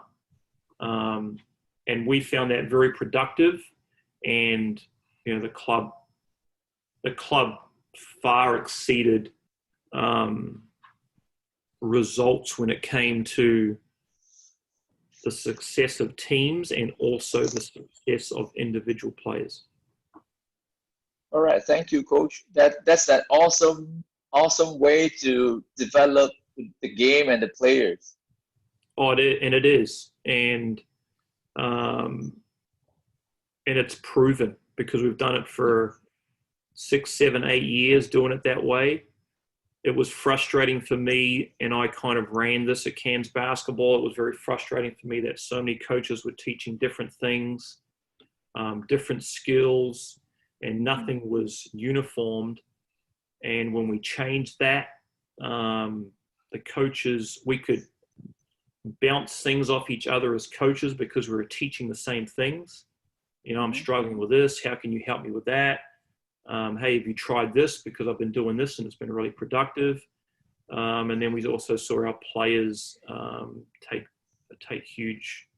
make huge individual gains, both just skill-wise and then systematically. I think that's a gem of knowledge, because most of the younger players fall in love with dribbles, or For sure. having so many dribbles. So same here, same in the Philippine setting, and then when I was coaching in Malaysia, same thing. So I think that's a good assessment to start them with a flow early Yeah. on. Yeah, the problem is in Malaysia, we don't have a uniform system. Like every different coaches, they have different system, different philosophies, and that's why the players, like, they learn a lot of the different system, but it's difficult. Yeah, I think as I said earlier, obviously from the boys' side of things at Cairns basketball, for me as the head coach, I wanted to put the boys in the best possible position to be able to play for the Cairns Taipans. And us running flow at this level, as an under 12-year-old, working all the way up to, by the time you become an under 18, you've got a pretty good idea of how talented they're going to be. If they've got a really good understanding of the system and the terminology, they have an unbelievable opportunity to play for an NBL team or represent Australia, or like what's happened with Nate Jarwai and Aaron Baines, have been able to go on to play in the NBA. Cody Statman has come through Cairns basketball as a young junior and been able to move on to the University of Virginia, who's one of the best college basketball programs in the country here. So, and that's coming from a very small basketball club. There's only like 500 members. So yeah, I think that's the way to go. But I'll finish up this demonstration of flow here. Okay. Do we have time? We have we have 10 minutes, coach. Okay, so let's go through this. So this is just our triple loop action. Here it is again. We counter back with the dribble handoff. We got the Iverson cut and the turnout. All right, and we get the loop circle out in the loop, and this works us back into the high-low right there. Obviously, if that high-low was not there, as I said earlier, it allows us to get back into flow. So if we didn't make this high-low pass, then we would be backdoor dribble handoff. But great passing decision here, and we get the high-low. Very, very well done. Okay, another little wrinkle here. Hammer screen, drift action, but we loop in. All right, so we call this the gun or drift action. Very common play run around the world. So we've got the drift action happening on this side with this pin and screen here, and we'll drift this shooter to the corner.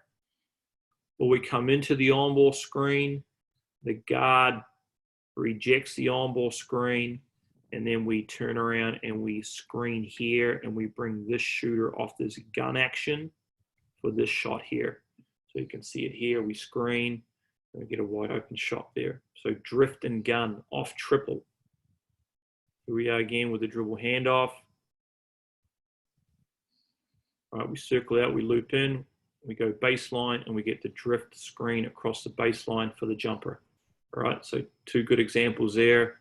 Again, out of triple, all right, out of a counter, but again, probably called it a dead ball situation or out of a timeout. Here we are in triple drop. Again, a set play. This is what I ran when I wanted to try and post up a guard. So we would hit the turnout man. So I'll run it again. Here he comes off the turnout. Here's Mitch McCarron come off the turnout. These guards exchange on the weak side. We throw it back to the top. We back screen. And then we post up our three-man on the block. Again, just another little wrinkle to be able to try and post somebody up. Okay. And last counter here. This is our stick action. We used to call this one. So the trail big guy off a balanced floor. Right. So you've got away. We ran flow away off a loaded floor. we've got stick action off a balanced floor. And this is when the trail big guy is denied. So this trail big is denied. So he screens away. We get a 2-guard front with a big guy on the wing and a low big here and a guard on this wing. Now this is where we work into a UCLA, into an on-ball screen. So I'll let these run. We pass the ball across the floor, goes off the back screen and into a high on-ball screen. Generates a shot. So here's another example here. Trail big guy screens away, goes off the UCLA screen into the high on-ball screen. And here we just work high-low. So you can see a lot of common actions develop for us as we run through our system. Big guy screens away, goes off the UCLA. Obviously, easy little layup here off the back screen. All right, so that's just, now here's some examples of running stick into flow. So we come down the floor, trail big, screens away. We go off the UCLA screen. We go into the high on ball. Big guy rolls. Now, just imagine if this guard here just dribbled the ball down the floor and pass it to the trail big guy, and he passes it to the wing, and we're into the open on ball screen. So we've run that action to get to this point. Lifting big, and now we're back into backdoor dribble handoff. All right, so I'll play that clip all the way through. We run stick when the trail big guy is denied. All right, so we come down the floor. This trail big man here is denied, or he can just choose to screen away. It's his decision. That's him. That's you as a coach educating them on they want to have some variety in their stuff and not be predictable. So he screens away, and so I'll let it play. Screens away, guard to guard, goes off the UCLA screen into the high on ball screen. We throw it back. We look high-low, not there. We go into the open on ball screen, and now we're into a down screen dribble handoff. All right, stick into flow. Big guy screens away, guard to guard, off the back screen into the high on ball. He pops because he's a 4-man into the open on ball screen. We're into a down screen dribble handoff on that action. So again, an ability to go. So we can go triple into flow. We can go stick into flow. We can go away into flow. So those are your counters to when ball reversal is denied. So just different little counters here. So the trail big guy, this is stick again, but if this was a non-ball handling guard, we would loop, or it was an athlete, we'd run this as a little read. But here's your point guard with the ball here. He dribbles across, our trail big guy screened away. So we would loop this guard in front of the point guard, and he would go off this back screen. You can see it here, screen away, loops in front, and this one here, we find the lob and we throw over the top. Here we are again, we screen away, and he loops off back into the high on ball screen, and we find the big guy on the front of the rim. All right, screen away, he loops. Now these are little reads, these are little set plays and wrinkles that we would run out of stick action. So we would call this loop pin. So he would loop off, and then we'd screen down and pin him in. If that wasn't there. So what are we looking for here? As he's coming off this down screen, we're looking for the shot. We're looking for the big guy posting up, or the big guy, like earlier on in 5-side, he can sprint up into a punch screen. So that's what he does here. And like you talked about earlier, we're in 5 out, right? We've just changed the angle of the screen, and we've got 1, 2, 3, 4, 5 out. The lane's open, wide open. We work off the punch screen, we get paint penetration, we get on the front of the rim. We've also got shooters. Again, this is just you educating your players. So anytime a defender goes under a screen, you're going to kick back. So Jerome Randall here is guarding Cam Glidden over the top of the screen. All right, he tries to cheat and go under the screen. So he just kick back, wide open shot. Creates a closeout, creates a wide open shot. Here we go, we loop, all right? Again, the defender goes underneath. He doesn't have a shot, so then the big guy just flips screens and turns into a punch screen. And again, we're into 5 out. And like anything, like passing decisions, right? Quick passing decisions. Draws 2 people. Finds the open man. Finds the big guy in the front of the rim. Layup. I mean, outstanding passing decisions right there. Here's another little wrinkle.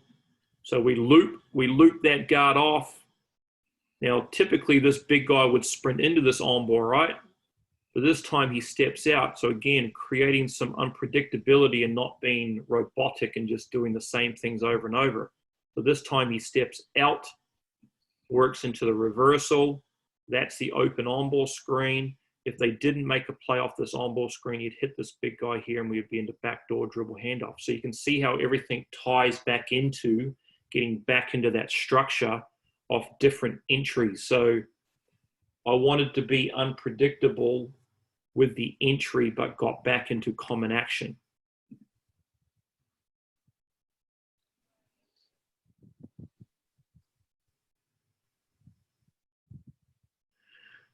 Here we are again on the down screen. So it's a little bit slow to develop, but we're in stick. So the trail big guy screens away. Screens away right there. Guard to guard pass goes off the back screen. So again, unpredictability. Typically he would set the back screen and sprint into the on ball. Well, the clip I just showed before, he could step out and catch it and work into that on ball screen on the other side of the floor. This time here, he screens away. So there's the back screen with the guard coming off it. He now screens away, gets the guard down, and we get on the front of the rim. All right, so you got 3 different reads there. We're a little bit untidy getting into it, but we screen away, we loop in, and now this was we used to run this play quite a bit at the end of games to just try and get a shot. We used to call this pinch. We would loop, so we'd screen away, we would loop this guard over the top, we'd go off the UCLA. Typically this defender here is kind of standing on the edge of the lane. So instead of just cutting off, he would cut off. 90% of the time the defender goes underneath that screen. And so he would just go screen away here on this one and turn into a double screen away to create an open shot for a quick hitter 3.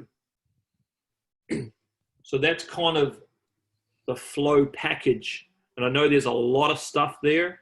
You don't have to run all of that. I do think you need to run the counters, away, triple, and stick. Those 3 for sure. It's okay if your guards want to run to a balanced floor, so there's guards on each side. Or if both guards run down the same side of the floor, that's okay for them to do that because you have counters built in if you can't reverse the ball. So the only read they needed to make was if the ball handler was coming down the floor and there was 2 guards in front, one of those guards had to cut through the baseline just to balance the floor out because you obviously didn't want 3 guards on the same side. So look, had a lot of success running this system. The players enjoyed running it. As you can see through the clips and the comments that you made, there's not a lot of ball handling going on. There's a lot of short ball handling, decision making going on. And a lot of it's about moving players and moving the ball with great spacing. And that's the way I wanted to teach the game. We have a question from Ruben Terrado of spin.ph. Ruben? Yes, good day, Coach. Hello. Coach, I have 2 questions. I'm just curious how were you able to get the players buy in the system, and what kind of advice would you give to the coaches, especially in the youth level, on how they will be able to get their players to buy into the system, especially those who are not used to this kind of movement and passing. And my second question is, what can you say about Philippine basketball? If you've seen it, what can you say about it? Well, I'll answer the second one first. I know that they get phenomenal support. The Philippines love their basketball big time. They play a fast, entertaining, well-supported game. I think, and this is my personal opinion, is that when you play fast transition basketball, I think it can win you games, but I'm not convinced that playing fast transition basketball wins you championships. And if you look into the NBA, for example, the Denver Nuggets back in the day, the Houston Rockets of today, who play very fast, shoot lots of threes, I think they win a lot of games. The Phoenix Suns back in the day, they played fast and they won a lot of regular season games, but I'm not convinced that you can win championships by playing fast transition basketball. I think you need to, and this will morph into your first question, when you get to playoff basketball, it's generally a series, it's physical, it's at the end of the season where players are generally pretty tired, physically and mentally. And it becomes a bit of a war of nutrition. And I think when you can play structured, well-spaced, high basketball IQ basketball, that enables you to win championships. And like we all know, I can sit here and talk all day about offense, but if you can't guard anybody in playoff basketball, you can't win. To get your players to buy into playing this way, this is what I say to and I use this example all the time. I think Michael Jordan could run any offense ever created in the world and would still be one of the greatest players of all time.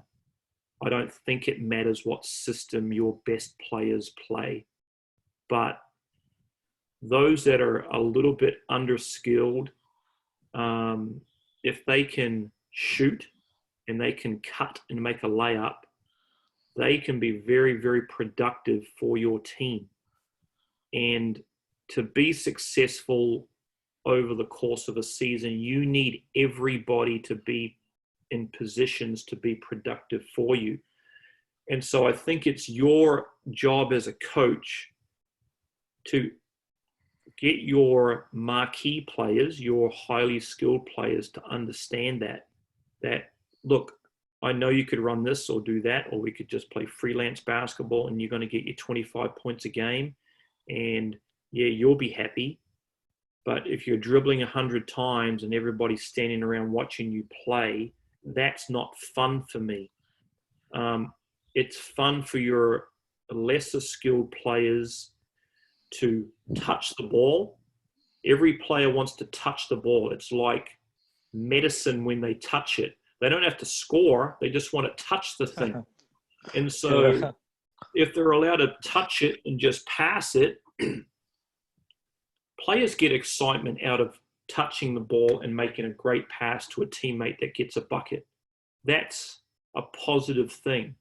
And so what I tried to get my guys to do in this system was to play that way.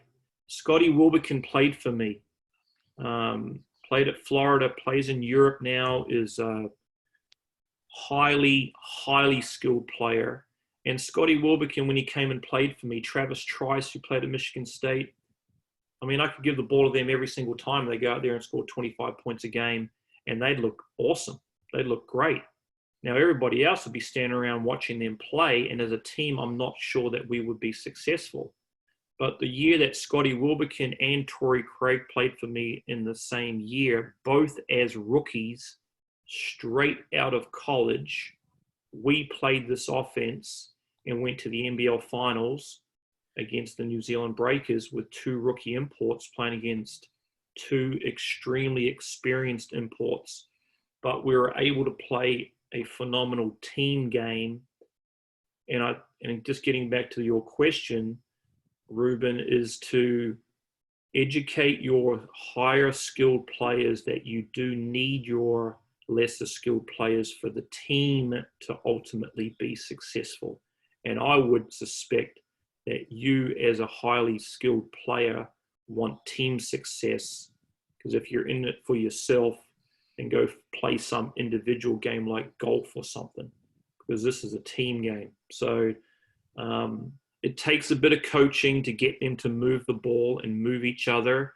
But when you can develop that team chemistry and team culture of having success together, I don't think there's any greater reward in team sport that when you accomplish things together. And that's obviously the challenge as coaches, right? Is to get everybody bought in, which is very, very difficult. But when you do that, it's an unbelievable life experience, and an experience that I know I've been part of with great teams that you remember forever because you've been able to accomplish things together. Just Ruben, thank you for the question. You have a follow-up, Teddy? Okay. I have a follow-up question, Coach Aaron. With your many years of experience coaching basketball, could you give us 5 qualities that a basketball coach should possess in order to be successful? You've got to continue to upskill yourself, doing what you're doing now, listening to coaches that have failed and succeed, because that's what we do. So learning to educate, upskill your basketball IQ. 2, I think it's important to experiment, but put some research into that. Try different things, try different zone defenses, try different presses, find some skill development stuff that you find is productive. So try different skill work stuff. So I think it's important to experiment. You need to be prepared. You need to be very prepared in how you plan your practice sessions, how you plan your game scouts. Are you prepared to explain your system? When you get to the level that I've coached, if you try and, excuse the language, bullshit your way through coaching, your players, your very smart players, Nice. they figure that out. And you're done if they figure you out that you're full of it. So be very well prepared in what you teach. I think 4, be very good at evaluating your practice sessions, evaluating your games. As I said earlier, I have failed and had success many, many times, and you learn from the journey. You learn from not succeeding. You also learn from having success because this worked well. And I guess the last thing for me would be do a good job of keeping notes, like keeping a little journal of stuff that has worked well for you and has not worked for you. Because, and I do this now, like 3 years from now, there might be a set or an action or something that we've had to defend. and man, we didn't defend that very well, or we did defend that very well. And so 3 years from now, I might not remember it off the top of my head, but if I go back to my note taking, I'm like, oh yeah, that's how we guarded that action. It was really, really successful. And I think it's really, really important to do that stuff. Yeah, that's an excellent point. I'm Thanks, guilty of Coach. that. There's a question from Rick Barry. So yeah, with this past month, it's been we've been at home. What have you done in the past month to improve yourself? Doing exactly this. Yeah. There's so many, webinars going on with coaches talking about concepts and little plays and about team culture, and it's been a phenomenal period to be able to learn a lot of that different stuff. It's obviously, and another thing, it's been great to be able to go back and reflect on our season and study our game tape. What are some stuff that we've done really well? What are some stuff we have not done very well? How can we be a little bit more unpredictable? How can we try something different? Can we experiment with something different next year? I think it's been important for us as a coaching staff here at Charlotte to critique each other. Here are some things that we need to do better. Individually, here are some things that we need to do better as a staff. Here are some things that I think I've done really well. Do you think I have? I think it's important to have that dialogue with the other coaches because we want to be better as a staff. We want to be better as a coaching team. So, look, I think it's been obviously a horrible time around the world to be quarantined like we all are right now. But obviously in our field of work, it's obviously been a great opportunity to upskill. And I recently just released a video that's just gone on the market on tagging up. It's an offensive rebounding philosophy and defensive philosophy that I did with the Cairns Taipans. It's a little bit different and new. And that went out with Basketball Immersions and Chris Oliver. So that's just gone online. So we've just put that out on the market. So put a lot of work into getting that organized. So that's been really successful so far. So just trying to educate coaches and educate myself. So that's what I've been doing with my time. Excellent, Coach. To wrap things up, I know Teddy's got the last question. Teddy? Coach has already answered it. All right. Thanks, Coach Aaron.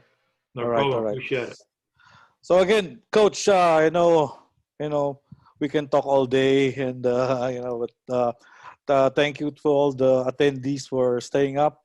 We gone overtime a bit, but it's been an unbelievable day of learning. And is it possible to get a copy of the breakdown tape that you had? And they've been asking for a copy, so maybe you can. Sure, I'll email that to you, and then you can disperse that how you would like to do that. Yes, and to recap also that. Basketball Immersion, you should follow that, and where the new video of Coach Aaron Fearne is. So I follow Basketball Immersion.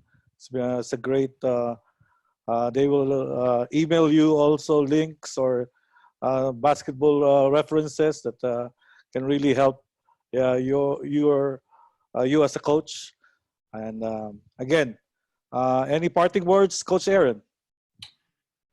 Well, I mean, firstly, make sure everybody stays safe and stays healthy. As we've said numerous times, it's an interesting time around the world right now, but use your time productive, stay in shape, stay in physical shape. It's pretty easy right now just to lie on a couch and watch TV all day, to be honest. But getting some physical activity is important. Then obviously getting some mental activity is really important too. Upskilling yourself. But also I think it's important to spend some time with your family. It's probably been a bit of a positive thing for me. I've got 2 teenage kids, and in this coaching world, you're pretty busy, and it's definitely been a very positive time to spend a lot of time with your family, and because we're all very busy in this working world. So I think it's important to cherish your time with your family right now. But yeah, look, I thank everybody for coming along. I hope that you learned some things, and I'll get that video out, and you guys can study it some more, and you can put my email on there if people want to email me some questions about some things, and I wish everybody the best. Your college program, do they allow visitors to come and visit, watch practices? Oh, yeah. All right. We have questions all the time. We would welcome anybody to come to Charlotte, North Carolina, and check out our program and check out our beautiful university, and see how we do things here, and how we develop our players. We spend a lot of time in skill development, but what you saw here in this presentation is typically how we try and play as well here. A lot of ball movement, a lot of player movement. We want to play a team basketball game and not play 100 miles an hour and just play transition basketball. We play very patient when we need to, but we'll get out and transition when we can. But yeah, would love to have some visitors from the Philippines for sure. Yeah, it will improve the Philippines-Australian relations. It's just a joke. We're all right now. We don't need to talk about that incident at all. It's been a fun night, and Coach, a lot of learning, and we thank you so much. There's some good news that we're going to continue with our webinars for next week. We're going to have another session on Wednesday, Thursday, Friday, and Saturday. And we got a ton of good coaches lined up. One of them is our winningest coach from the Philippines, Tim Cone. We'll have a presentation. And of course, John Chico is our head of our Samahan Basketball Pilipinas Coaches Commission. And we'll have the Czech Republic coach, Nino Gisberg. So he had a good run.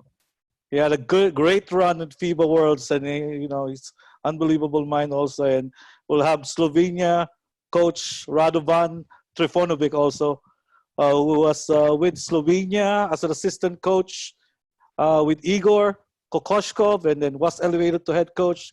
So he was able to coach when they won the Euro Championship, and another great mind. So stay tuned for that. We'll also have Filipino American Hernando Planels, so we'll be presenting, and so we'll have the links for you soon.